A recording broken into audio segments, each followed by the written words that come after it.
Assalamualaikum warahmatullahi wabarakatuh. Pemirsa di mana saja Anda berada, selamat berjumpa kembali dengan channel YouTube Insan Dongeng. Pada kesempatan ini, saya Bang Elgi akan membacakan sebuah cerita liku-liku jalan kehidupan. Pengarang Matia Madijah. Tahun terbit 1982, penerbit PT Balai Pustaka. Terima kasih kepada semua subscriber yang selalu setia mengikuti. Selamat mendengarkan.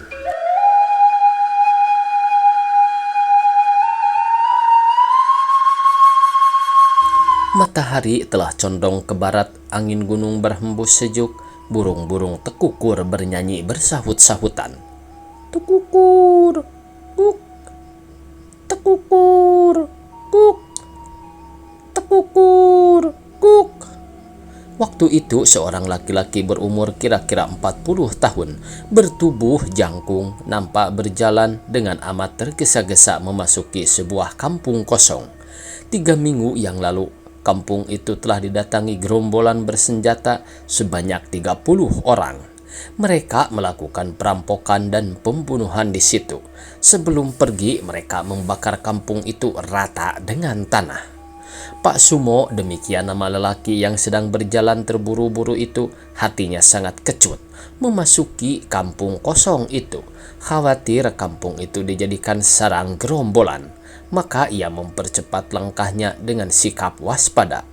Seekor anjing kurus yang sedang asik menggali lubang tikus di belakang reruntuhan sebuah rumah terkejut oleh langkah Pak Sumo. Serentak anjing itu menyalak sambil berlari, tapi setelah agak jauh berhenti dan berbalik berhadapan dengan Pak Sumo sambil terus menyalak.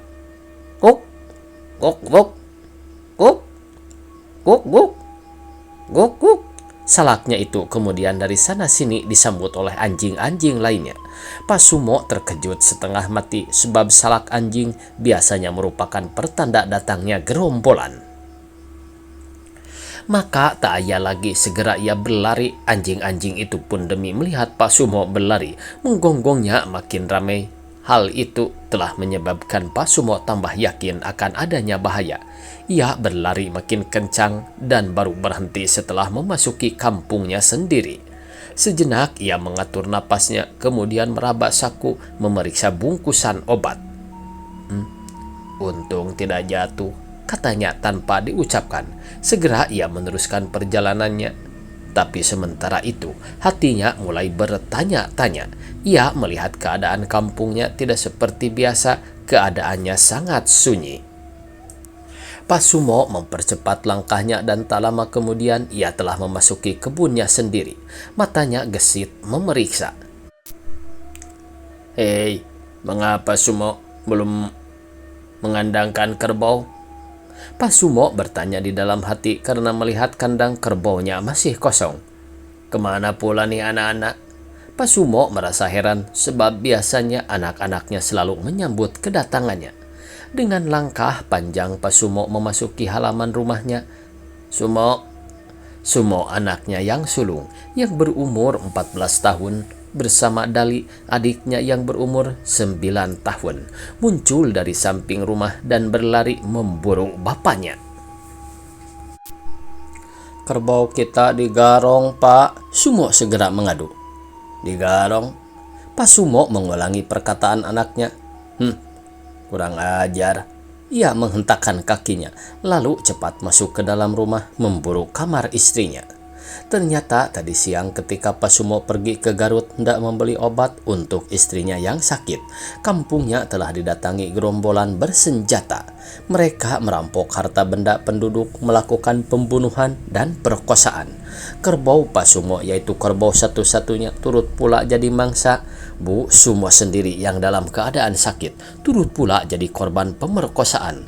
3 orang penduduk yang terkemuka, diantaranya Pak Harun, guru silat Sumo, telah ditembak. Bu Sumo menangis terisak-isak di tempat tidur. Anaknya turut menangis, hanya Pak Sumo sendiri yang tidak. Ia duduk membisu di samping istrinya. Wajahnya tampak sangat tegang, macam-macam perasaan berkecamuk di dalam hatinya. Marah dan mendongkol kepada Garong-Garong bercampur dengan rasa takut dan khawatir. Jangan-jangan gerombolan itu datang lagi. Akhirnya ia mengambil keputusan tak akan tidur di rumah, melainkan mengungsi ke kebun. Maka segera Sumo diajak ke kebun, diambilnya singkong dan disuruhnya Sumo membakarnya untuk makan nanti. Ia sendiri segera bekerja membersihkan rumput di bawah pohon nangka yang rindang dan meratakan tanahnya. Sebuah gubuk darurat segera didirikan di situ. Kemudian setelah hari agak gelap, diajaknya istri dan anaknya ke situ. Karena belum biasa, kedua anaknya tak dapat segera tidur, sebentar berbalik ke kiri, sebentar ke kanan. Tapi lama-lama dapat juga mereka tidur. Tapi kedua orang tuanya sama sekali tak dapat memicingkan mata, kantuknya seakan-akan lenyap. Pak Sumo duduk memeluk lutut di samping istrinya, kepalanya penuh dengan macam-macam persoalan. "Bagaimana kalau kita mengungsi saja, Pak?" tanya istrinya dengan berbisik. Pak Sumo memang sudah agak lama berniat mengungsi, tapi di hari-hari yang lalu selalu ada saja halangannya. Singkong di kebunnya belum cukup tua, belum dapat dijual. Padi di sawahnya belum dituai. Sekarang padi sudah dituai dan singkongnya sudah cukup tua. Sayang, uang hasil penjualan padinya habis di Garong. Sekarang hanya singkong yang dapat dijadikan bekal. Tapi apakah dapat dijual dalam 1-2 hari ini? Pak Sumo masih ragu-ragu. Mengungsi memang sangat perlu demi keselamatan anak istrinya. Tetapi mengungsi dengan tidak mempunyai bekal, ia tidak berani. Kalau singkong kita dapat dijual dalam 1-2 hari ini, memang lebih baik kita mengungsi, Bu. Kasihan anak-anak, katanya. Kan kemarin dulu sudah ada yang menawar, Pak, kata istrinya lagi. Tawarannya terlalu murah. Asal tidak rugi, jual saja, Pak. Ya, memang sekarang tidak ada jalan yang lain. Hanya singkong yang dapat kita jual untuk bekal. Ayam Sumo dan Dali, saya kira kalau dijual semua lumayan juga. Ada barangkali 20 ekor. Ya, kita jual saja. Sayang kerbau kita di Garong ya, Pak. Iya, kalau tidak barangkali dapat dipakai modal dagang. Sial, Pak Sumo menggeram tertahan-tahan. Sudahlah, masih untung kita selamat. Makanya kita harus cepat-cepat mengungsi. Apakah kau sudah sanggup berjalan? Sanggup, asal pelan-pelan. Kalau belum sanggup, jangan dipaksakan. Tunggu saja 1-2 hari sampai sembuh betul. Obatnya sudah diminum tadi. Sudah. Bagaimana rasanya? Mendingan? Ya, enak. Tidurlah agar lekas segar. Pak Sumo merebahkan pula tubuhnya berbaring di samping istrinya. Keesokan harinya, pemirsa, ia segera mengadakan persiapan. Dali disuruh menemani ibunya. Sumo disuruh merebus singkong untuk sarapan pagi. Ia sendiri mulai mengemasi barang-barang dan mengangkutnya ke kebun. Dali yang sedang berjemur tak jauh dari ibunya merasa heran melihat barang-barangnya diangkut ke kebun. Mengapa dibawa kemari, Pak? Apakah kita akan terus tinggal di sini? Ia bertanya seraya menghampiri ayahnya. Kita mengungsi, Nak. Mengungsi? Habis rumah kita bagaimana? Kita tinggalkan saja. Masa ditinggalkan? Bagaimana kalau dibakar Garong? Hus, jangan ngomong sembarangan kau, Li. Sumo menegur. Hus, jangan ngomong sembarangan kau, Li. Sumo menegur adiknya sambil sedikit melotot. Kalau kedengaran Garong, kau diculik nanti. Pak Sumo pandai mencari alasan yang dapat dimengerti anaknya. Di sini kau tak dapat bersekolah, Dali. Sekolahnya kan sudah dibakar. Kau mau jadi orang pandai bukan? Tentu saja. Nah, maka kita harus mengungsi. Tapi saya tak mau mengungsi, Pak. Saya mau belajar di rumah saja bersama ibu. Saya juga tidak mau, Pak. Sumo menyokong pendapat adiknya. Tidak, kita harus mengungsi, nak. Kini Bu Sumo mencampuri, suaranya lembut tapi tegas. Kita tidak boleh menunggu sampai rumah kita dibakar, atau kita sendiri jadi korban seperti Pak Harun. Apa kau tidak takut? Bu Sumo melirik kepada Sumo. Kata-kata ibunya itu membuat Sumo termenung. Memang ia juga takut kepada gerombolan, tapi pada pendapatnya garong-garong itu masih dapat dihadapi dengan kucing-kucingan, bersembunyi bila mereka datang dan pulang lagi bila mereka telah pergi. Cukup begitu, tak usah sampai harus mengungsi. Dalam termenung itu, Sumo teringat kepada kejadian yang telah lalu. Kepala kampungnya diculik, kepala desanya dibunuh, sekolah dibakar. Kejadian kemarin 3 orang telah ditembak mati, kerbaunya sendiri telah digarong. Berasnya diambil, barang-barangnya banyak yang dirampok. Sumo termenung terus. Kini dalam renungan itu terbayang garong-garong datang kembali menyerbu rumahnya. Ayahnya ditangkap, dipukuli, lalu ditembak, rumahnya dibakar, ibunya diculik. Hihi. Tiba-tiba saja tubuh Sumo bergidik. Apa yang tergambar dalam renungannya itu serta-merta telah merubah pendiriannya. Ya, kita mengungsi saja, Bu. Kemudian menoleh kepada bapaknya. Kapan kita berangkat, Pak? Suaranya seperti tak sabar. Kita harus menyiapkan bekal dulu, Mo. Lagi pula ibu masih sakit. Kita tunggulah barang sehari 2 hari. Sumo tak puas mendengar jawaban itu, karena hal itu olehnya diartikan harus menanti sampai ibunya sembuh betul. Ia tahu betul tidak akan cepat sembuh, dan mengenai bekal ia tahu betul bahwa padi dan berasnya sudah habis dirampok, uang juga tidak ada, kerbau yang dapat dijual juga tidak ada. Maka segera ia bertanya, bekas apa yang akan kita bawa? Bekal apa yang akan kita bawa, Pak? Beras dan uang kita kan sudah habis.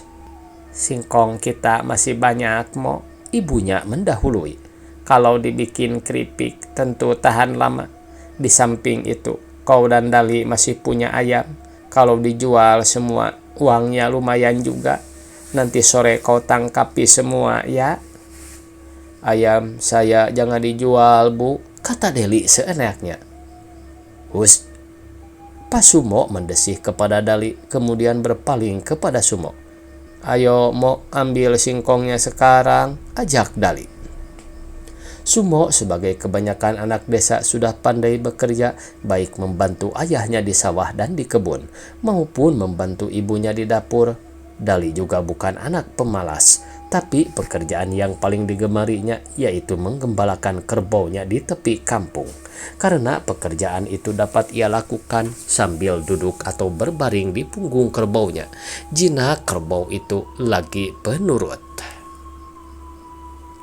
Sementara anak-anaknya bekerja, Pak Sumo bergegas pergi ke rumah kepala kampung, hendak memberitahukan niatnya untuk mengungsi dan sekalian meminta surat keterangan. Kepala kampung yang hendak dikunjunginya itu adalah kepala kampung yang baru, sebab yang lama telah lebih dahulu menjadi korban dibunuh gerombolan. Untuk keselamatan penduduk kampungnya, kepala kampung yang baru itu telah mengambil prakarsa mengadakan hubungan dengan gerombolan. Prakarsa itu diambil berdasarkan saran dari Pak Sumo sendiri. Keheran-heranan kepala kampung itu ketika Pak Sumo menyampaikan maksud kedatangannya. Pak Sumo ini bagaimana? Dulu Pak Sumo sendiri yang menyarankan kepada saya untuk mengadakan hubungan. Sekarang malah Pak Sumo sendiri yang hendak mengungsi. Jangan, Pak Sumo, masa saya ditinggalkan? Susah, mereka tak dapat dipegang janjinya. Dulu mereka berjanji tidak akan mengganggu kampung kita kalau kita secara teratur memberikan sumbangan. Sekarang buktinya bagaimana? Sumbangan tetap diambil, kita tetap digarong. Terlalu bukan? kerbau saya satu-satunya. Pak Sumo geram memukul-mukul paha dengan tinjunya. Coba saudara pikir, mengapa Bang Harun sampai ditembak? Salah apa coba? Padahal dia tak pernah rewel, tak pernah usil, tak pernah melaporkan. Tapi mengapa dibunuh juga? Begitu pula dengan Bang Hamid dan Bang Dudung. Setahu saya mereka tak pernah usil, tak pernah berkhianat. Tapi mengapa ditembak juga? Apa salahnya? Enak saja main tembak. Kepala kampung itu menunduk. Ia tidak tahu apa yang harus dikatakan. Alasan Pak Sumo untuk mengungsi memang dapat diterima, tapi ditinggalkan oleh Pak Sumo dalam keadaan yang demikian sulit. Ia merasa berat, bukan saja berat tetapi juga takut. Pak Sumo sendiri sadar bahwa kepergiannya tentu tak akan disetujui oleh kepala kampung dan kawan-kawannya. Tetapi demi kepentingan anak istrinya, keputusannya untuk mengungsi tak dapat lagi diubah. Kepala kampung menekurkan kepala. Pak Sumo sendiri menengadah dengan pandang merenung bingung. Sementara itu dari arah dapur, seorang anak kecil yang baru mulai belajar jalan merayap sambil berpegang ke dinding bambu. Mulutnya tak henti-henti mengeluarkan kata-kata tatah, tatah, mengikuti langkah kakinya. Selang sebentar anak kecil itu menjulurkan lidah menjilat ingusnya yang turun ke mulut. Suara anak kecil itu menyebabkan kepala kampung menoleh ke belakang. Serentak ia berseru kepada istrinya, Mak, si Nyai ini ambil dulu, saya lagi tanggung. Terdengar sahutan istrinya dari dapur. Kepala kampung bangkit menghampiri anaknya. Di pangkunya anak itu lantas terunjuk dan jarinya memijit hidung si anak. Ingusnya, katanya. Berpindahlah ingus itu ke jari kepala kampung, lalu dikibaskannya, dan setelah itu tangannya diusap-usapkannya ke pantat celana. Anak kecil itu kemudian dielus-elus di pangkuannya. Di masa yang lalu tidak jarang Pak Sumo bersua dengan anak kecil, tapi hal itu tidak membawa kesan apa-apa. Tak pernah seperti sekarang ketika ia memperhatikan anak kepala kampung. Terus terang saja anak itu mengingatkannya kepada anak-anaknya sendiri dan kepada anak kawan-kawannya. Ada beberapa di antara anak-anak kecil itu sekarang menjadi yatim karena orang tuanya dibunuh gerombolan. Ingat akan hal itu, Pak Sumo jadi bergidik. Bagaimana kalau anak-anaknya sendiri mengalami nasib yang sama? Tidak, kata hatinya. Anak-anakku tidak boleh menjadi korban. Kucing-kucingan saja dulu, Pak Sumo, kata kepala kampung sejurus kemudian. Pak Sumo menggelengkan kepala. Sekarang ini tak mungkin lagi. Bagaimana kalau sekali lagi kita mengirim utusan? Kembali kepala kampung mengajukan usul. Maksudnya?